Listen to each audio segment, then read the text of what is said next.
Big Boss Malayalam season 7-ന്റെ title trophy അനുമോൾക്ക് സ്വന്തമായെങ്കിലും ഷോയുടെ ചരിത്രത്തിൽ തങ്കലിപികളാൽ എഴുതപ്പെട്ട അധ്യായമാണ് അനീഷിന്റെ യാത്ര.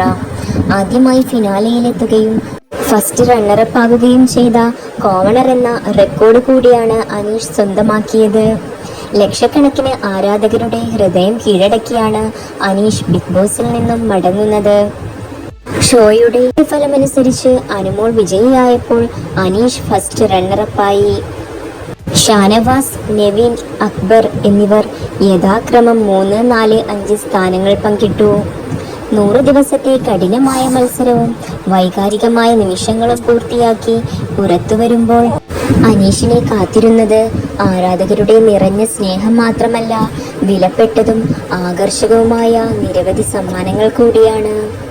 ബിഗ് ബോസിലെ അനീഷിന്റെ ശ്രദ്ധേയമായ പ്രകടനവും ജനപിന്തുണയും കണക്കിലെടുത്ത് ഷോയുടെ പ്രധാന സ്പോൺസർമാരിൽ ഒരാളായ മൈജി ഒരു വീട്ടിലേക്ക് ആവശ്യമായ എല്ലാവിധ ഗൃഹോപകരണങ്ങളും അനീഷിന് സമ്മാനമായി പ്രഖ്യാപിച്ചു.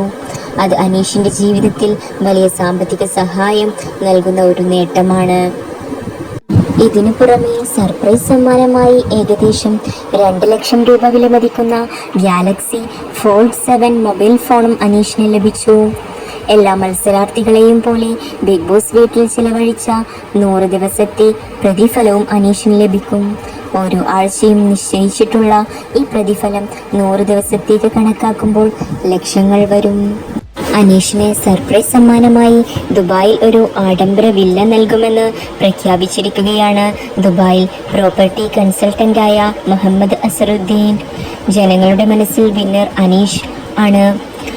10 വർഷത്തേക്ക് ഫ്രീ ഗോൾഡൻ വിസ കിട്ടുന്ന ഈ വീട് അനീഷ് ഏട്ടന് ഗിഫ്റ്റായി നൽകുകയാണ്. ഐലൻഡ് തീമിലുള്ള ഈ വീട് വേണമെങ്കിൽ അനീഷ് ഏട്ടന് റെന്റിന് നൽകുകയും ആവാം.